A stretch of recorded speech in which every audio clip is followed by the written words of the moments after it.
Kwingineko kuna hofu ya wimbi jipya la ukandamizaji kufuatia madai ya kutekwa nyara kwa wanaume 4 katika maeneo ya Eastlands ndani ya kipindi cha wiki 2 zilizopita.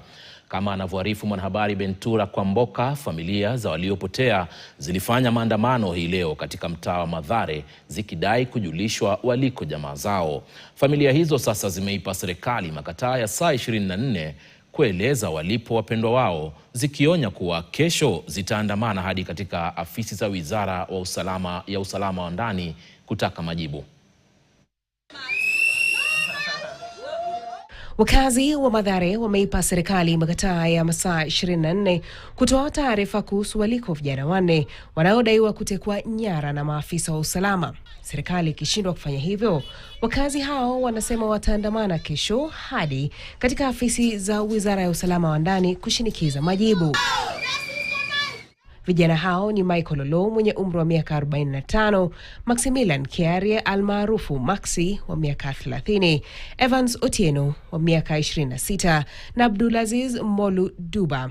Wameongezeka kwenye orodha ya watu 75 ambao mashirika ya kutetea haki za binadamu yanasema bado hawajapatikana, ikiwa ni pia pamoja na wakati wa maandamano ya Juni mwaka wa 2024, hali inayozua hofu ya wimbi jipya la ukandamizaji.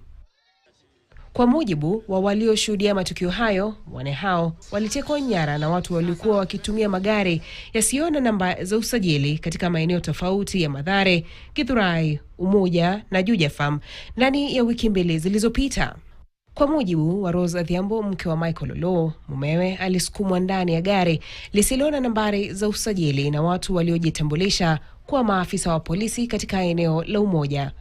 Waliwaambia sisi ni maafisa na tunakuhitaji station, na wakamshika na wakampiga pingo na wakamweka kwa gari ya black ambaye haikuwa hata na number plate. Nilienda nimeripoti Buruburu police station, nimeripoti Muthaiga, nimeripoti Utali, nimeripoti John Saga, nimeripoti huku kote, wanasema wajui mahali walipo. Ishara ya mwisho ya simu ya Michael Olo ilionyesha mawasiliano yake yalikuwa katika barabara ya Kangundo, eneo la Umoja.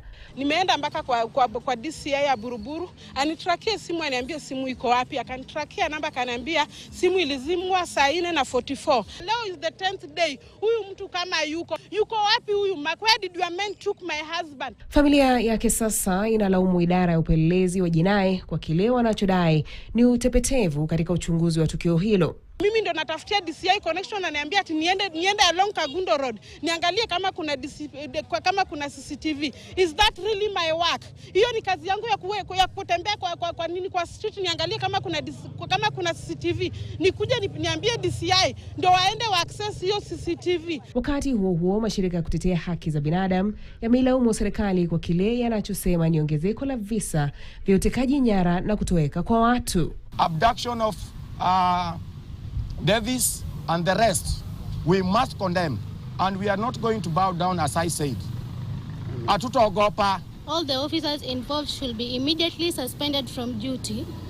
They will definitely interfere with investigations if left in those positions. Familia za waliopotea sasa zimetishia kuandamana tena iwapo serikali haitatoa taarifa kuhusu walioko vijana hao 4 ndani ya masaa 24. Tumepea government 24 hours. Kama watatoa mic, kesho tutatoka hapa Mathare mpaka town kwa ofisi ya Murkomen.